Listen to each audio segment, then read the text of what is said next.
ॐ श्रुतिस्मृतिपुराणानाम् आलयं करुणालयं नमामि भगवत्पादं शङ्करं लोकशङ्करं शङ्करं शङ्कराचार्यं केशवं बादरायणं सूत्रभाष्यकृतौ वन्दे भगवन्तः पुनः पुनः ईश्वरो गुरुरात्मेति मूर्तिभेदविभागिने दक्षिणामूर्तये नमः। सहना भवतु सहनौ भुनक्तु सह वीर्यं करवावहै तेजस्विना अधीतमस्तु मा विद्विषावहैः। ॐ शान्ति शान्ति शान्तिः।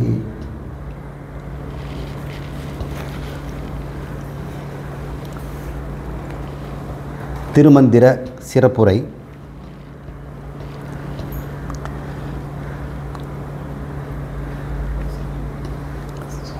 தமிழ் வேதம் என்று சொல்வது 12 திருமுறைகள்.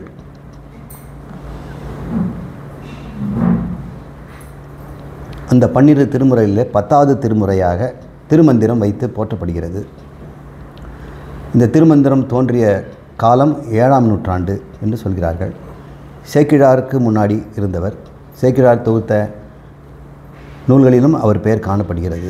எனவே அவருடைய பாடல்கள் 7ஆம் நூற்றாண்டிற்கும் என்று பண்டிதர்கள் சொல்கிறார்கள். 3000 பாடல்களை கொண்டது திருமந்திரம். அந்த 3000 பாடல்களை 9 தந்திரங்களாக பெரியவர்கள் பிரித்திருக்கிறார்கள். திருமூலர் பிரித்தாரா தெரியல. முதல் தந்திரம், 2வது தந்திரம், 3வது தந்திரம் என்று தந்திரமாக பிரித்திருக்கிறார்கள். சமய எண்ணிக்கையில் அதில் பாடல்கள் இருப்பதில்லை. எல்லா பாடல்களுமே கலிவிருத்தம் என்கின்ற யாப்பிலக்கணத்தில் அமைந்தது. 4 வரிகள் கொண்டது. எளிமையான தமிழில் எழுதப்பட்டிருக்கிறது.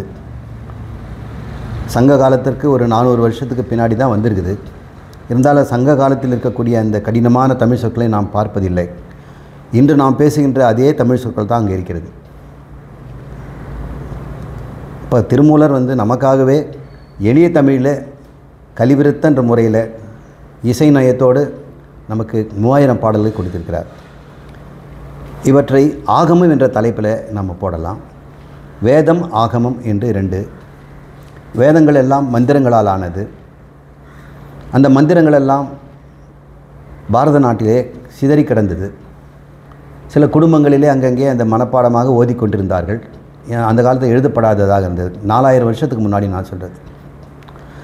அல்லது இன்றைக்கு சேர்த்து இன்னொரு 3000 போட்டோம்னா 5000 அல்லது வருஷத்துக்கு முன்னாடி வேதங்கள் இருந்தது. அந்த வேதங்கள் எல்லாம் செவி வழியாக சப்த ரூபங்களாகத்தான் இருந்தது. எழுத்துப்பூர்வமாக இல்லை. அதற்கு காரணம் அதை எழுதக்கூடாது. எழுதி படித்தோம்னா அந்த உச்சரிப்பு தப்பாயிடும். அந்த மந்திர ஒலிகளுக்கு ஒரு பலம் இருக்கிறது. வேத மந்திரங்களுக்கு 2 விதமான பலன். அர்த்தம் தெரிந்து ஓதினால் ஒரு பலன், அர்த்தம் தெரியாமலே ஓதினாலும் ஒரு பலன் இருக்குது. ஸோ மந்திரங்களுக்கு அர்த்தம் தெரிய வேண்டியதில்லை. சில மந்திர சொற்களுக்கு அர்த்தமும் இருக்காது. ஹோம், ஐரிம், ஹ்ரீம், ஹம் அப்படிலாம் சப்தங்கள் வரும். இது வெறும் சப்தங்கள் தான். ஸ்தோபா என்று பெயர். இந்த மாதிரி ஸ்தோபங்கள் எல்லாம் மந்திரத்தில் நிறைய இருக்கும். அதுக்கு என்ன ஹும் பட் என்றெல்லாம் சொல்வார்கள்.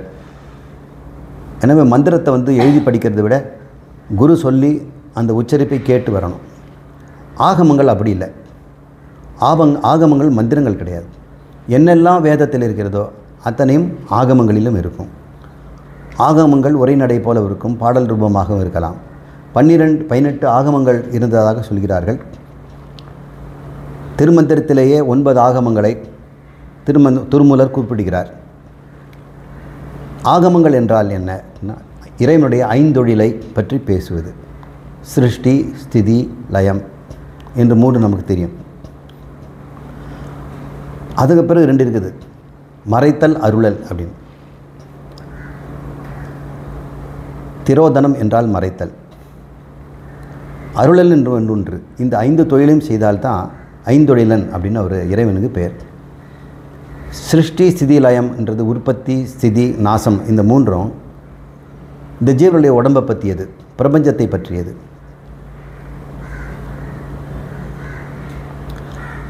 மறைத்தல், அருளல் என்று சொல்லக்கூடிய ரெண்டுமே ஜீவனுடைய பந்தமும் பந்த நிவர்த்தியும். பந்தத்தில் உட்படுத்துறது, பந்தத்தில் விடுபட்டு மோட்சம் தருவது, இந்த ரெண்டையுமே அவர் தான் செய்கிறார். இந்த செயல்களை எல்லாம் நம்ம மொத்தமாக பார்க்கும் பொழுது ஐந்தொழில் அப்படின்னு சொல்கிறோம். பிள்ளையாருக்கு 5 கரம் இருக்கிறதுக்கும் இந்த ஐந்தொழில் செய்வதால் தான் ஐங்கரன் அவருக்கு பேர். இந்த ஐந்தொழிலை விளக்கமாக சொல்வது ஆகமங்கள். அதில் சிருஷ்டி பற்றியெல்லாம் விளக்கம் இருக்கும். எப்படி இறைவன் இந்த பிரபஞ்சத்தை படைத்தார், எப்படி அவர் நிர்வாகம் பண்ணுறார், நியதிகள் என்ன, கர்மங்கள் என்ன என்றால் என்ன, தர்மங்கள் என்ன, அதெல்லாம் இருக்கும். தர்மார்த்த காம மோட்சங்கள் பற்றியும் இருக்கும்.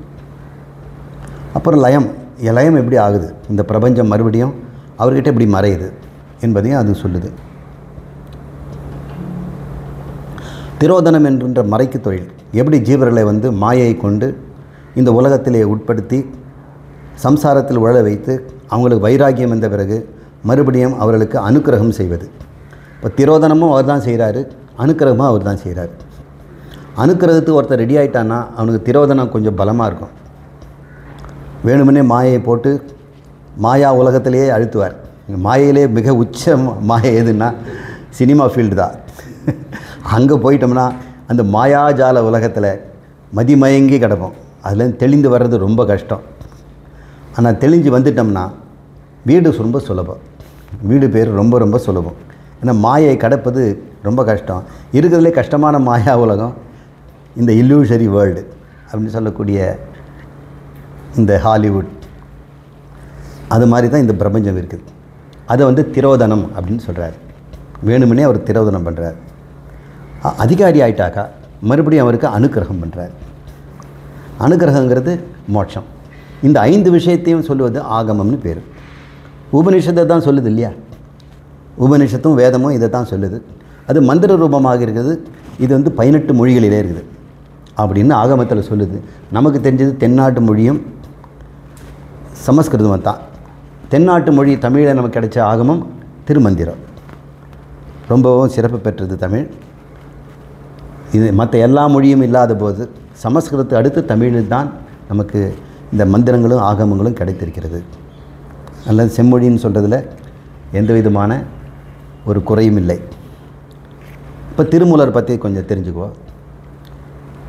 இவர் நந்தி மகானால் உபதேசம் செய்யப்பட்டவர். சுந்தரர் என்று அவருக்கு பெயர் இருப்பதாக சிலர் சொல்கிறார்கள். அவர் திருக்கைலாயத்திலே வாழ்ந்து வந்திருக்கிறார். அங்கிருந்து தென்னாட்டுக்கு திருவாவடுதுறை சிதம்பரத்தை தரிசிக்கணும் அப்படின்னு சிதம்பரநாதை பார்ப்பதற்கு திருவாவடுதுறைக்கு வந்திருக்கிறார். திருவாவடுதுறை அங்கே தங்கியிருந்து சேவை செய்து கொண்டிருக்கும் பொழுது மூலன் என்கின்ற ஒரு சாதாரண ஆயன் அவன் உடம்பில் இவர் புக வேண்டிய ஒரு கட்டாயம் ஏற்படுது. அந்த மாடு பேய்க்கின்ற ஆயன் பாம்பு கடிப்பட்டு இறந்து விடுகிறான். அவனை சுற்றிலும் அந்த கன்றுகளும் பசுக்களும் இந்த தலைவன் இல்லாமல் அழுது கொண்டிருக்குது. இந்த தலைவன் இல்லாமல் அழுது கொண்டிருக்கின்ற பசுக்களெல்லாம் பார்த்து ரொம்ப இறக்கப்படுறார். இந்த இறந்தவன் உடம்பில் உள்ளே போய் இந்த பசுக்களை கொண்டு போய் அவங்க வீட்டில் சேர்த்துட்டு அதுக்கப்புறம் மற்ற வேலையை பார்க்கலாம் அப்படின்னு தன்னுடைய சொந்த உடலை ஒரு புளி மரத்து கீழே மறைச்சி வச்சுட்டு அங்கிருந்து சூக்ஷ்மமாக தன்னுடைய உடலை பிரித்து இந்த மூலன் என்று சொல்லக்கூடிய இவன் பேர் மூலன் அவனுடைய உடம்புக்குள்ளே புகுந்துக்கிட்டு இது பராகாய பிரவேசம்னு சொல்வார்கள். அவன் உயிரோடு எழுந்துக்கிறான். பசுக்களால் ரொம்ப சந்தோஷமாக இருக்குது. வீட்டில் வீட்டை எடுத்து கொண்டு போய் அவங்கவுங்க இந்த மேய்க்கிறவனுக்கு சொந்த பசுவாக இருக்காது. அந்த கிராமத்தில் இருக்கவங்களாம் இவங்ககிட்ட ஒப்படைச்சிடுவாங்க. அவங்கவுங்க வீட்டில் அந்தந்த பசுவை ஒப்படைச்சிட்டு தன் வீட்டுக்கு இவன் போகணும். இவன் வரதுக்கு ரொம்ப லேட் ஆச்சுன்னா அவருடைய மனைவி காத்திருக்கிறார். மூலனும் வந்திருக்கிறான். வந்தவுடனே அவர் அன்பாக வரவேற்று வரும்போது என்னை தீண்டாதே, உனக்கு எனக்கு சம்பந்தம் இல்லை, நான் வேறு ஆள் அப்படின்னு சொல்கிறார். அவளுக்கு நம்ப முடியல. இருந்தாலும் அவர் அங்கேருந்து விலகி திருவாவடுதுறையில் இருக்கக்கூடிய அரச மரத்தின் கீழே நிஷ்டையில் அமர்ந்துட்டார். அப்புறம் அவங்களாம் சொல்கிறாங்க, அவர் நிஷ்டையில் இருக்கிறத பார்த்தா மாடு மேய்க்கிற உங்கள் வீட்டுக்காரன் கிடையாது, நீ அவனை போய் தொந்தரவு பண்ண வேண்டாங்கிறாங்க. அதுக்கப்புறம் மறுபடியும் மூலன் உடம்பில் இருக்கக்கூடிய அந்த மாமுனிவர் உடலை விட்டு தன் சொந்த உடலுக்கு போகிறத பார்க்குறார். அந்த சமயத்தில் அந்த சொந்த உடலை யாரோ எரிச்சிட்டாங்க. வேறு வழி இல்லாமல் மறுபடியும் மூலன் உடலே இருந்து இந்த பாடல்கள்லாம் அவர் எழுதி கொடுத்துருக்கார். 3000 பாடல். இதெல்லாம் கதை. இதை நம்ம உண்மையில் நினச்சிக்க வேண்டாம். சிலர் சொல்கிறாங்க 3000 வருடங்கள் அவர் வாழ்ந்தாருன்னு. அப்படி வாழ முடியுமான்றது பயாலாஜிக்கலி நாட் பாசிபிள். அப்படி வாழ வேண்டிய அவசியமும் இல்லை. ஒரு பாடலுக்கு ஒரு வருஷம் எழுதி 3000 வருஷத்துக்கு ஒரு பாடல் பாடுறதுன்றது அந்த அளவுக்கு அவர் மந்த புத்தி உடையவர் கிடையாது. ஒரு வருஷத்துக்கு 4 வரி பாட்டு எழுதுறதுக்காக 3000 வருஷம் வாழ வேண்டியதில்லை. ஆனால் அந்த கதையை நம்ம விட்டுடுவோம். நம்ம என்ன புரிஞ்சுக்கணும்னா, இந்த கதையிலேருந்து பசுக்கள் எல்லாம் ஜீவர்கள், அறியாமையிலேருந்து இருக்கிறாங்க, பதி எங்கேன்னு தேடிட்டுருக்குறாங்க. அந்த சமயத்தில் திருமூலர் அந்த உடம்புல போய் பசுக்களுக்கு அடைக்கலம் தருகிறார். அவங்களுக்கு மோட்சம், வீடு பேர் கொண்டு போய் வீட்டில் கொண்டு போய் சேர்த்துட்டார். இப்போ பதியாக எழுந்தருளி குருவாக தோன்றி பசுக்களெல்லாம் கடை தேற்றி அவங்களுக்கு வீடு பேர் சேர்ப்பதை தான் இந்த மாதிரி கதையாக நம்ம சொல்லணும். மற்றபடி இது உண்மையாக நடந்ததா அப்படின்லாம் இதுக்கு நம்ம சண்டை பிடிக்க வேண்டாம். அப்படி நடந்ததுன்னா அவருடைய திருமந்திரத்திலேயே அதை பற்றி எழுதியிருக்கிறார். நான் இது மாதிரி மூலன் உடலில் போய் இதை செய்தேன் அப்படின்னு சொல்கிறதுலேருந்து இது ஓரளவுக்கு உண்மை என்ன நம்ம தெரிஞ்சுக்கிறோம். 92வது பாடலில் நந்தி அருளாலே மூலனை நாடி பின் நந்தி அருளாலே சதாசிவன் ஆயினேன், நந்தி அருளாலே மெய்ஞானத்துள் நன்னினேன், நந்தி அருளாலே நான் இருந்தேனே இன்னும் ஒரு பாடல் வருது. இதில் நந்தி அருளாலே மூலனை நாடி அப்படின்னு சொல்கிறதுனால இதை மூலன்கிற உடம்புக்குள்ளே போய் சதாசிவனை கண்டுபிடிச்சேங்கிறது எடுத்துக்கலாம். மூலனை நாடினேங்கிறத வேறு மாதிரி எடுத்துக்கலாம். மூலம்ன்றது ஆதி மூலமாகிய பரம்பொருள், அதை நான் அடைந்து சதாசிவனை தரிசித்தேன்னு அப்படியும் எடுத்துக்கலாம். இது ஏன் மூலன் உடம்புல போனார்னு நம்ம சொல்கிறோன்னா, பெரிய புராணத்தில் இந்த திருமூல நாயனாருடைய கதையில் இப்படி சொல்லப்பட்டிருக்குது மூலன் உடலில் போனதுனால.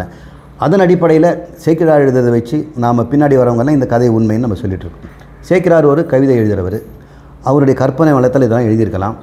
அவரும் இறையவர்கள் பெற்றவர் தான், அவரை குறை சொல்ல முடியாது. நாம் ஒரு புறவயமாக இதை பார்க்கணும். இந்த மாதிரி அதிசயங்களை நம்பி நம்ம இந்த ஆகமத்தையோ திருமந்திரத்தையோ நம்ம மரியாதை கொடுக்க வேண்டியதில்லை.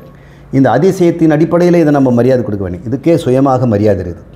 திருமந்திரத்துக்குன்னே சுயமாக இருக்கக்கூடிய கௌரவம் இருக்குது. அதை உயர்த்துவதற்காக வேண்டி மூலருக்கு நாம் சில மகிமைகளை கூற வேண்டிய அவசியம் நமக்கு இல்லை. அப்படின்னா மந்திரத்துக்கு மகிமை இல்லாமல் போயிடும். இப்போ மகிமை உள்ளவர்கள் தான் மந்திரம் எழுத முடியுன்ற ஒரு நிர்பந்தம் எழுந்துடும். இவ்வாறு இந்த கதையை நாம் நிறுத்திக்கொள்வோம். நந்தி நந்தி என்று தன் குருவை அவர் சொல்கிறாரு. அவர் இந்த குரு சிருஷ பிரபலையில் நந்தி சனகாதி முனிவர்களுக்கு 4 பேர்கள் அவங்களுக்கு உபதேசம் பண்ணியதாக, நந்திங்கிற தட்சிணாமூர்த்தி, அவர் சிவயோக முனிக்கு உபதேசம் பண்ண, சிவயோக முனி பதஞ்சலிக்கும் வியாக்கிர பாதர், வியாகரம்னா புலிநகம், வியாகரம்னா புலி, பாதம்னா கால், புலிக்கால் மாதிரி இருக்கும், புலிக்கால் பாணின்னு அவருக்கு பேர். 2 பேரும் சிதம்பரத்தில் அவங்களுக்கு சிற்பங்கள் சிலைகளை வச்சுருக்கிறாங்க. பதஞ்சலி நமக்கு தெரியும், யோக சாஸ்திரம் எழுதுகிறவர். இவ்வாறு நமக்கு திருமூலருடைய வழி வருது. இந்த வழியில் தான் திருமூலர் வரார். திருமூலருக்கு 7 சீடர்கள் இருந்திருக்கிறார்கள். அவருடைய விளக்கத்தெல்லாம் நீங்கள் லிட்ரேச்சர் பார்த்து தெரிஞ்சுக்கணும். இப்போ நாம் நந்திங்கிற வார்த்தையினுடைய பொருளை புரிஞ்சுக்குவோம். நந்தி என்றால் ஆனந்தம்னு அர்த்தம். நந்தா, நந்தகுமாரா, கண்ணனுக்கு நந்தகுமாரன்னு பேர், ரகுநந்தனன். நந்து என்றால் ஆனந்தம்னு அர்த்தம். ஆனந்தமே சொரூபமாக இருந்ததுன்னா அது நந்தி. அது இறைவனுடைய வாகனம்.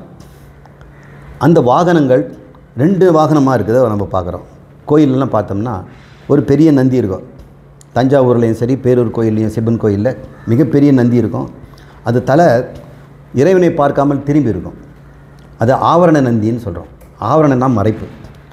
இன்னொரு நந்தி கற்பகிரகத்துக்கு முன்னாடி இருக்கும், அது சிறுசாக இருக்கும், அது நேராக இறைவனை பார்த்த மாதிரி இருக்கும்.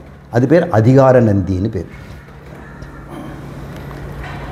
இப்போ 2 விதம். இந்த நந்தியை நம்ம பசுன்னு நினச்சிக்கணும், ஒரு ஜீவன்னு.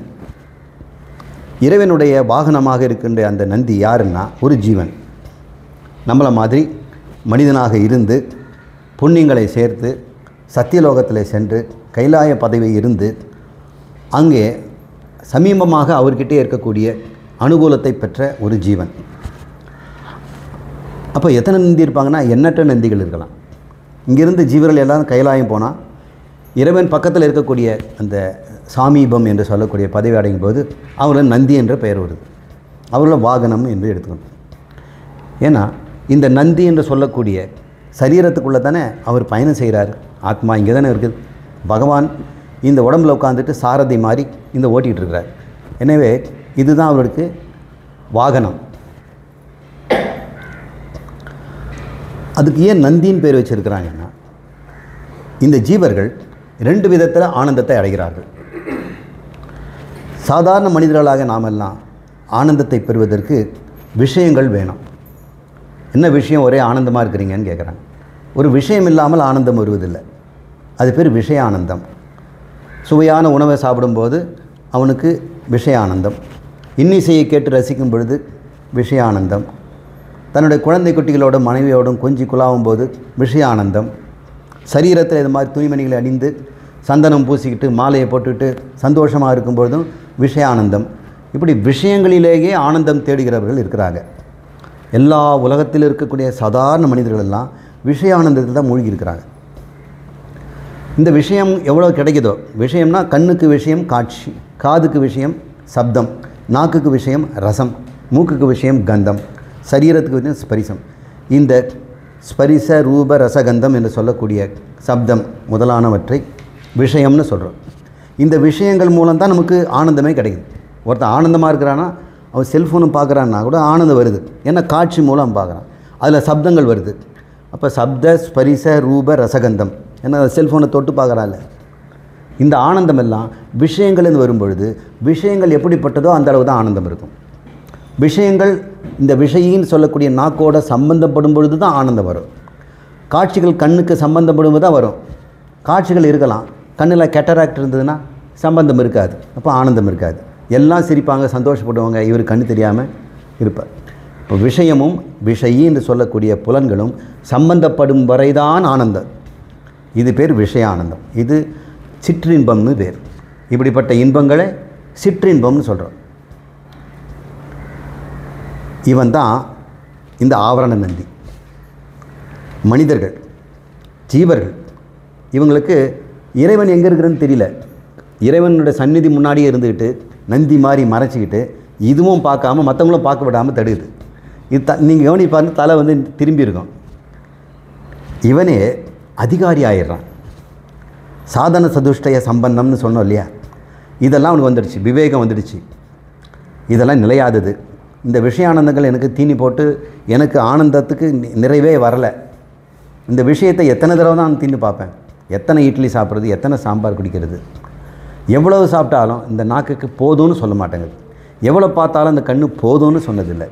எவ்வளவு ஸ்பரிசத்தில் இருந்தாலும் இது போதும்னு சொல்லவில்லை. இது நிறைக்கவே முடியாத தூரா குழியாக இருக்குதே அப்படின்னு ஏன்னா ஒருத்தனுக்கு கொஞ்சம் விவேகம் வரும் இல்லையா, அவன் என்ன பண்ணுவான், எனக்கு விஷயானந்தத்தை விட பேரானந்தம், இதெல்லாம் சிற்றானந்தம், சின்ன சின்ன விஷயத்தில் கிடைக்கிறது. பேரானந்தம் ஏதாவது இருக்குதா அப்படின்னு அவனுக்கு ஒரு நாள் தோன்றும். என்னைக்காவது ஒரு நாள் அவனுக்கு யாராவது பேசியிருப்பாங்க பேரானந்தம்னு, பாட்டில் பேரானந்தம் படிக்கிறாங்க, இறைவனோடு கலக்குது பேரானந்தம்னு சொல்கிறாங்க. இன்னும் பேரானந்தம் ஒன்று இருக்குது போல் இருக்கே, அது எப்படி இருக்கும்? அது விஷயானந்தம் அல்ல. இறைவனை பற்றி தெரிந்து கொள்வதனால் நீ பெறுகின்ற ஞானானந்தம்னு அவன் கண்டுபிடிக்கிறார். அப்போ ஞானத்தை தேடி அடைகிறான். அது தெரியாமல் போனால் சில பேர் என்ன சொல்லுவாங்க, இல்லை இல்லை அது யோகத்தில் கிடைக்குதுன்னு யோகானந்தத்துக்கு போவான். பல யோகா கிளாஸ் எல்லாம் போயிட்டு குண்டலினி, துரியம், துரியாதீதம், துவாதச சாந்த நிலையம் அப்படின்னு ஏதாவது இந்த உடம்பில் கிடைக்கின்ற சிற்றின்பத்திலே மறுபடியும் கிடைப்பான். இது புலன்கள் கிடைக்கல, இது அதீந்திரிய சுகம்.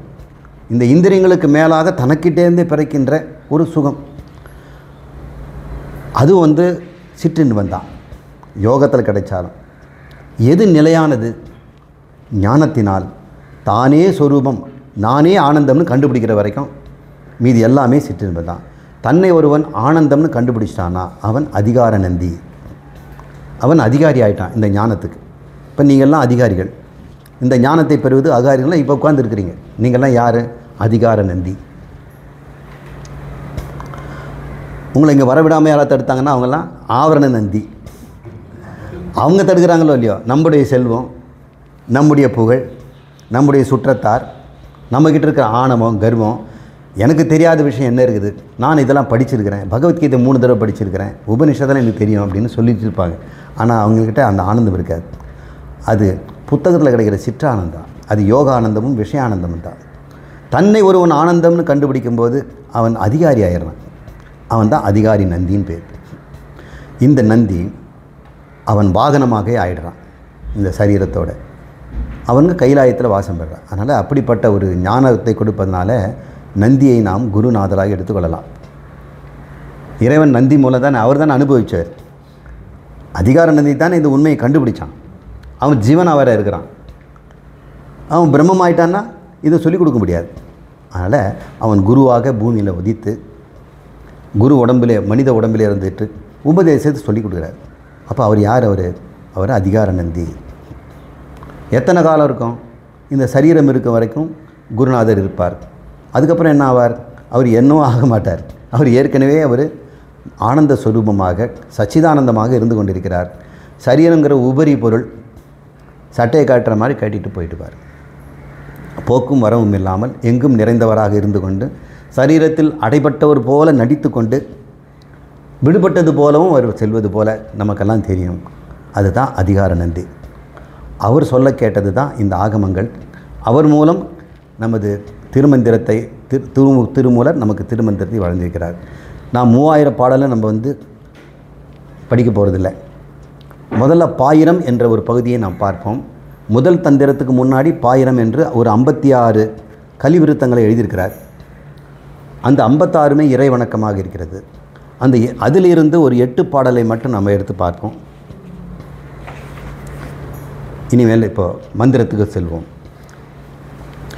5 கரத்தனை யானை முகத்தனை இந்தின் இளம்பிறை போலும் எயிற்றனை நந்தி மகந்தனை ஞான கொழுந்தினை புந்தியில் வைத்தடி போற்றுகின்றேன். இதெல்லாம் கோயிலில் நம்ம விநாயகருக்கு பாடுற பாட்டு. இது திருமந்திரத்தில் திருமூலர் எழுதிய முதல் இறைவணக்க பாடல்.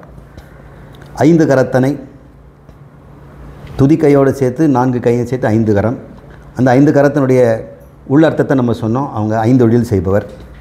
சிருஷ்டி, சிறிதி, லயம், திரோதனம், அனுக்கிரகம் என்று 5.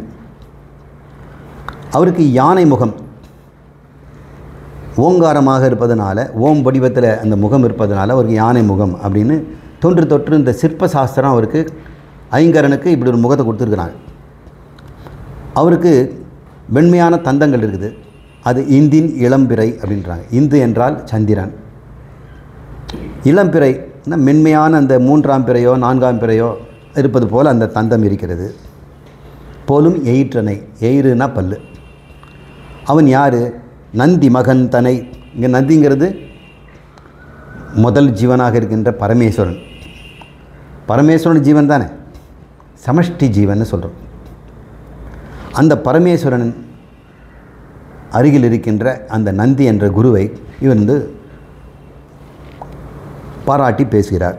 நந்தி மகந்தனை ஞான கொழுந்தினை. கொழுந்து என்றால் சுடர்னு அர்த்தம். செடியில் இருக்கிறது கூட கொழுந்துங்கிறோம். வேப்பிலை கொழுந்து அந்த ஒரு அர்த்தம் இருக்குது. தீக்கொழுந்துன்னு சொல்லுவோம். இந்த ஞான கொழுந்து என்றால் ஒளி மிகுந்த இந்த ஞானம், ஞான பிரகாசம் அப்படின்னு சொல்கிறோம். எப்பொழுதுமே ஞானத்தை பிரகாசம்னு சொல்லி தான் பழக்கம். இருட்டறையில் நமக்கு எதுவும் தெரியல, லைட்டு போட்ட உடனே பிரகாசத்தில் எல்லாம் தெரியுது. நமக்குள்ளேயே நிறைய விஷயங்கள் தெரியாமல் இருக்குது. திடீரென்று குரு சொல்லிக் கொடுப்பார், உள்ளுக்குள்ளே ஒரு பல்பு போடும். அது ஞான பிரகாசம். அப்போ உள்ளுக்குள்ளே நமக்கு ஒரு விளக்கம் ஏற்படுது. ஓ, இதுதான் அர்த்தமா? இப்போ நீங்கள் அதிகார நந்தியும் ஆவரண நந்தியும் என்னன்னு புரிஞ்சுக்கிட்டீங்க. இப்போ ஒரு விளக்கம் வந்துடுச்சு இல்லையா? அப்போ ஒரு உள்ள ஒரு பிரகாசம் இருக்கிறது, அதை ஞான கொழுந்துன்னு சொல்கிறோம். இதெல்லாம் அப்பப்போ சின்ன சின்ன ஞான கொழுந்து. ஒரு சின்ன விஷயம் புரிஞ்சுக்கிட்டோம், விஷயானந்தம் பற்றியோ யோகானந்தம் பற்றியோ ஞானானந்தம் பற்றி தெரிந்து கொள்ளும் பொழுது சின்ன சின்னதாக ஒரு கொழுந்து நமக்கு எரியுது. ஆனால் ஒரு கொழுந்து, ஞான கொழுந்து, தன்னை ஒருவன் பூரணமாக யாது என்று அறிந்து கொண்டானோ அதுதான் கடைசி ஞானம். அந்த கொழுந்து குறைவதே இல்லை. அதை பகவான் சொல்கிறாரு, நிர்வாத தீபவத் அப்படின்னு சொல்கிறார். நிர்வாதம் என்றால், வாதம் என்றால் வாயு, காற்று. காற்று வீசாத இடத்துக்கு நிர்வாதம் அப்படின்னு பேர். அங்கே ஒரு தீபம் எரிந்தால் எப்படி இருக்கும்? இப்போ அசையாமல் நடுங்காமல் பிரகாசமாக நம்முடைய நான் என்ற ஒரு உணர்வு இருக்கே, அந்த நான் என்ற உணர்வு தீபம் மாதிரி இருக்கும். எல்லாருக்கும் நான் என்ற உணர்வு இருக்குதில்ல, நான் இருக்கிறேன் என்ற உணர்வு. கண்ணை மூடினா கூட அது இருக்கும், அது விழிச்சிக்கிட்டே இருக்கும். இந்த கண்ணை நீங்கள் மூடினாலும் இந்த கண்ணு மூடினா அது பார்த்துட்டு இருக்குது. அது கண் மூடுவதே இல்லை. தூக்கத்திலும் விழிச்சு கொண்டு இருக்குது, கனவுலையும் இருக்குது, நனவிலும் இருக்குது. அது தூங்காமல் தூங்கி கொண்டிருக்குது, எப்பொழுதும் பார்த்து கொண்டிருக்கிறது. அதுதான் நான். அந்த நான் நிர்வாத தீபம், அதுதான் ஞான கொழுந்துங்கிறோம். அதுதான் நான் என்று தெரிந்து கொள்ள வேண்டும். அந்த கொழுந்தை இவர் புந்தியில் வைத்து அடி போற்றுகின்றேனே அப்படின்னு சொல்கிறார். அந்த ஞானத்தை என் புத்தியில் ஏற்றி வைத்து இங்கே நான் என்று எது ஒன்று இங்கே பிரகாசித்து கொண்டிருக்கிறதோ அதுதான் பரம்பொருள். அந்த நானை நான் சரியாக பிரயோகம் பண்ணாமல் பரம்பொருளாக நான் இருந்து கொண்டு நான் இந்த சிற்றுயிராக, சிறு தொழிலாக, சிறு வியாபகம் உடைய, சிறு சக்தியுடைய சாதாரண மனிதனாக ஏமாந்து போயிட்டனே. என்னுடைய நிலைமையே பரம்பொருள். நானோ இப்போ இருப்பது அழிந்து மடிகின்று மாறிக்கொண்டிருக்கின்ற சரீரத்தில் இருப்பதாக நான் தவறாக தெரிந்து கொண்டேனே அப்படின்னு அவர் சொல்கிறார். அந்த விஷயத்தை நான் ஞான கொழுந்தினை புந்தியில் ஏற்றி வைத்து நான் என்ற உணர்வு, சரீரத்தில் இருக்கின்ற உணர்வுக்கு நானுன்னு பேருமா. ஆத்மா சரீரத்தில் நான் என்ற உணர்வாக இருக்கிறது. பரம்பொருள் கடவுள் எல்லாருடைய சரீரத்திலும் நான் என்ற உணர்வாக இருக்கிறார். அது எறும்புலையும் சரி, கழுதையிலும் சரி, மனிதனிலும் சரி, தேவர்களிலும் சரி, யாராக இருந்தாலும் எங்கு வசிக்கின்ற எல்லா உயிரினங்களுக்குள்ளும் நான் என்று ஒரு உணர்வு இருக்குதுன்னா அது பரம்பொருள் தான். அந்த பரம்பொருளுக்குன்னு உணர்வு கிடையாது. அது என்ன உணரும்? உணர்வுனால உணர்வதற்கு ஒரு பொருள் இருக்கணும் இல்லையா? ஊறுகாய் இருந்தால் தான் அந்த உணர முடியும், தேன் இருந்தால் தான் உணர முடியும். ரெண்டாவது ஒரு பொருள் இருந்தால் தான் உணர்வுன்றதே வரும். பிரம்மத்துக்கு ரெண்டாவது ஒரு பொருளே இல்லை இல்லையா? ஏன் சார் பிரம்மம் இருக்குது, இந்த ஜகத்துன்னு உலகம் இருக்கிறதே, ரெண்டு இருக்குது இல்லை அப்படின்னு நமக்கு தெரியும். நம்ம அத்வைத வேதாந்தத்தில் மாணவர்கள் பிரம்மம் மட்டும்தான் சத்தியம், ஜகத் மித்யா என்று படிச்சிருக்கணும். ரெண்டாவது ஒரு பொருள் இல்லை. அப்படி இருந்ததுனால அது பொய், பொய்யாக இருந்து கொண்டிருக்கிறது. அப்படி பொய்யாக இருப்பதுமே பிரம்மம் தான் அப்படின்னு புரிஞ்சுக்கிறோம். எப்படி கயிறு இருக்கும் பொழுது அது இருட்டில் பாம்பாக தெரிகிறது. அப்போ கயிறு பாம்பு ரெண்டு இருக்குதா? கயிறாக பார்க்கும் வரை பாம்பு இல்லை, பாம்பை கண் பார்த்துட்டு இருக்கும்போது கயிறு தெரியறதில்லை. ஆனால் ஒரே பொருளை தான் நாம் பாம்பாகவும் பார்க்குறோம், கயிறாகவும் பார்க்குறோம். அறியாமல் இருக்கும் பொழுது அது பாம்பு, லைட்டு போட்டு அறிவு வந்த பிறகு அது கயிறு. இப்போ ரெண்டு பொருள் இருக்குதா? ஒரே பொருள் ரெண்டாக தெரிகிறது. பிரம்மம் ஞானத்திலே பிரம்மமாக இருக்கிறது, அஞ்ஞானத்திலே அது பிரபஞ்சமாக தெரிகிறது. அப்போ பிரபஞ்சமாக யார் தெரிகிறார்? பிரம்மன் தான் தெரிகிறார். இது பிரம்மன் தான். இந்த சரீரமாகவும் இருக்கிறார், மற்ற சரீரமாக இருக்கிறார். இந்த சூரிய சந்திராதி பூமி முதலான பொருட்களாகவும் அவர் தான் இருக்கிறார். அவர் எங்கே இருக்கிறார்? அவர் தான் இருக்கிறார். அவர் எங்கே இருக்கிறார்? அவர் படைச்ச இடத்துல ஒரு குட்டியாக ஒரு மனுஷனாக இருப்பாரான்னு அவர் தன்னையே பிரபஞ்சமாக காட்டிக்கொண்டிருக்கிறார். எப்படி ஒரு கயிறு தன்னையே பாம்பாக காட்டிக்கொண்டிருக்கிறது. இப்படி காட்டுவதனால கயிறுக்கு ஏதாவது சேதாரமா? இல்லை ரெண்டாவதாக பாம்புன்னு ஒன்று உண்டாயிடுச்சா? இல்லை. அஞ்ஞானம் இருக்கும் வரை அங்கே கடவுள் இல்லாதது போலவும் பிரபஞ்சம் இருப்பது போலவும் தெரிகிறது. ஞானம் வந்த பிறகு பிரபஞ்சம் உனக்கு தெரியாது, கடவுள் அங்கேயே தெரிவார். அப்படின்னா இந்த ஞானம் வந்தவங்களுக்கெல்லாம் இந்த உலகமே இல்லாமல் போயிடுமா? சரீரம் இல்லாமல் போயிடுமா? இருக்கும். அறிவிலே இது பிரபஞ்சமானது பிரம்மம்னு தெரியும். உணர்விலே அந்த பிரம்மம்தான் உலகமாக இருக்கிறது உணர்ந்து கொண்டிருப்பான்.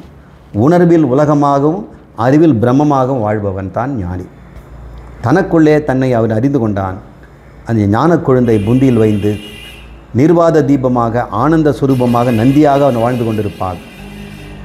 அது வெளியே உணர்வுகளாக அது தெரியாது. உணர்வுடைய மக்களெல்லாம் அவர் உணரும் பொழுதெல்லாம் அவரும் நம்மளை மாதிரி உணர்ந்து கொண்டு தான் இருக்கிறார் அப்படின்னு தான் நினைப்பாங்க. உணர்வில் அவன் ஜீவன், அறிவில் அவன் பிரம்மம். அப்போ ரெட்டை வேடம் போடுறாரா? அறிவு தான் சத்தியம், உணர்வு மித்யா.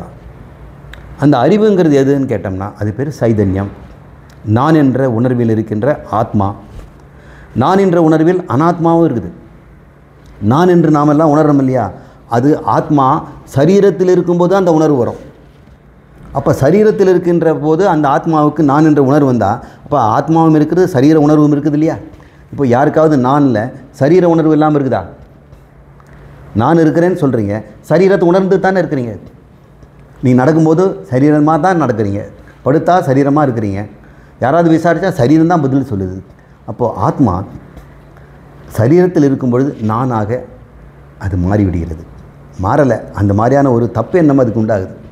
அந்த உணர்வு அழியும் அழியாது. இந்த உடம்பு இருக்க வரைக்கும் அப்படி தான் இருக்கும். பிரபஞ்சம் இருக்கும் வரையும் கடவுளுக்கு பிரபஞ்ச உணர்வு தான் இருக்கும். உணர்வுன்னு ஏதாவது இருந்ததுன்னா அவர் பிரபஞ்சமாக தன்னை உணர்வார். அறிவுன்னு இருந்ததுன்னா நான் மாத்திரம் இருக்கேன், பிரபஞ்சம் எதுவும் இல்லைன்னு சொல்வார்.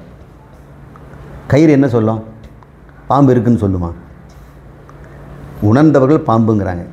எனக்கு நான் தான் இருக்கிறேன். ஏன் உங்ககிட்ட எல்லாம் பாம்பு இருக்குதுன்னு சொல்கிறாங்களே, நீங்கள் பாம்பாக மாறுதா சொல்கிறாங்களே? நான் என்றைக்கும் பாம்பாக மாறவில்லை, பாம்பு என்பதே இல்லை அப்படின்னு தான் கயிறு சொல்லும். இப்போ கயிறாக நாம் மாறணும், பாம்பை நம்ம ஒழிக்கணும். அதுக்கு தான் மகுடி ஊதணும். இந்த சாஸ்திரத்தை குரு மகுடி ஊதினார்னா இந்த பாம்பு ஓடி போயிட்டு அங்கே கயிறு இருக்கும். இது தான் 5 கரத்தனை என்ற பாடலினுடைய ஒரு சுருக்கமான விளக்கம். இந்த 56லேருந்து ஒரு முக்கியமானது மட்டும் எடுத்துக்கணும். முக்கியம்னா இந்த 8மே எல்லாவற்றையும் விளக்கி விடுவதாக இருப்பதனால இது சொன்னால் போதும். இதெல்லாம் மற்றபடியும் இதனுடைய ரெப்ளிகா தான்.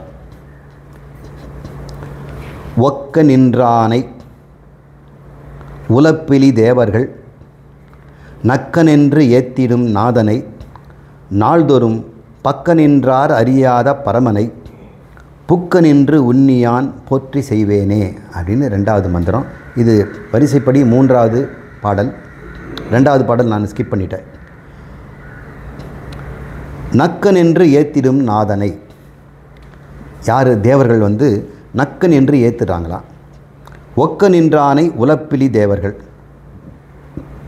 பக்க நின்றார் அறியாத பரமனை புக்க நின்று உண்ணி யான் போற்றி செய்தேனே அப்படின்னு ஒரு உணர்வை சொல்கிறார். தமிழ் தான், இப்போ விளக்கும்போது உங்களுக்கு இந்த அர்த்தம் புரியும். நக்கன் என்றால் நிர்வாணம்னு அர்த்தம். உடம்புல துணி ஒன்றும் இல்லாமல் நிற்கிறவனை நக்கன் அப்படின்னு சொல்லுவாங்க தமிழில். தேவர்களெல்லாம் இந்த இறைவனை நக்கன்னு சொல்கிறாங்க, நக்கல் அடிக்கிறாங்க. அதனுடைய அர்த்தம் என்னன்னா, இறைவனுக்கு ஆடை கிடையாது. கண்ணுக்கு மேலாடை காக்கும் இருவிழிகள் அப்படின்னு பாட்டு இருக்குல்ல. விண்ணுக்கு மேலாடை என்னவோ சொல்லுவாங்க. எல்லாத்துக்கும் ஒரு மேலாடை இருக்குது, ஏதோ ஒன்று எதை கவர் பண்ணிகிட்டு இருக்குது. எல்லாருக்கும் ஒரு மேலாடைன்னா ஆகாசம்தான் இல்லையா? நாம் எல்லாம் ஆகாசத்தால் போர்த்தப்பட்டிருக்கிறோன்னே. சூரியனாக இருந்தாலும் ஆகாசத்துக்குள்ளே தான் இருக்கணும், சந்திரனாக இருந்தாலும் இருக்கணும். எல்லாரும் ஆகாசம் எல்லாருக்கும் இருக்குன்ற ஒரு ஆடை. அந்த ஆடைக்கு அம்பரம்னு பேர்.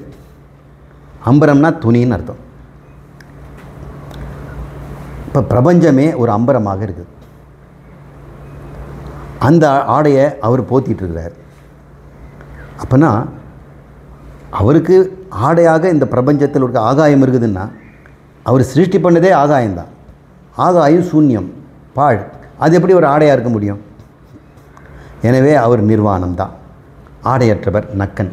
அவருக்கு எதுக்கு? சரீரம் இருந்தால் தானே ஆடை போட முடியும். நமக்கெல்லாம் ஆடை தேவைப்படுது, ஏன்னா சரீரம் இருக்குது. சரீரமே ஒரு ஆடையாக நம்மை மறைச்சிட்டு இருக்குது. நம்ம பஞ்சகோஷ விவேகத்தில் பார்க்குற 5 ஆடைகளை போட்டிருக்கோம், ஒன்று மேலே ஒன்று மேலே ஒன்று மேலே. இந்த பைத்தியக்காரங்க சில பேர் கிடைக்கிற துணியெல்லாம் மேலே போட்டுக்குவாங்க. கால் யானை தடிக்கு இருக்கும், உள்ளே பார்த்தா 5 பேண்ட்டு மேலே மேலே போட்டிருப்பா. நாமளும் அது மாதிரி பைத்தியக்காரங்க தான். அன்னமய கோஷங்கிற ஒரு ஆடை, பிராணமய கோஷம்ன்ற இன்னொரு ஆடை, மனோமய கோஷம்னு ஒரு ஆடை, விஞ்ஞானமய கோஷம்னு ஒரு ஆடை, ஆனந்தமய கோஷம்னு ஒரு ஆடை. இதை போட்டுட்டு ஆளே அடையாளம் தெரியாமல் ஆடையாக உலாத்திட்டு இருக்கிறான். இந்த கோஷங்களாம் நான் அல்ல, நான் உள்ளே இருக்கின்ற நந்தி, ஆனந்த ஸ்வரூபம், ஆத்மா என்று தெரிந்து கொண்டார் நிர்வாணம் தானே நமக்கு. எல்லா ஆடையும் போயிடுச்சு இல்லை? 5 ஆடையும் கழட்டி போட்டவன் நிர்வாணம் தானே. அதனால் அவன் ஒக்க நின்றானை. ஞானிக்கு அவன் ஒக்க நின்றான். ஒக்கன்னா ஈக்குவல்.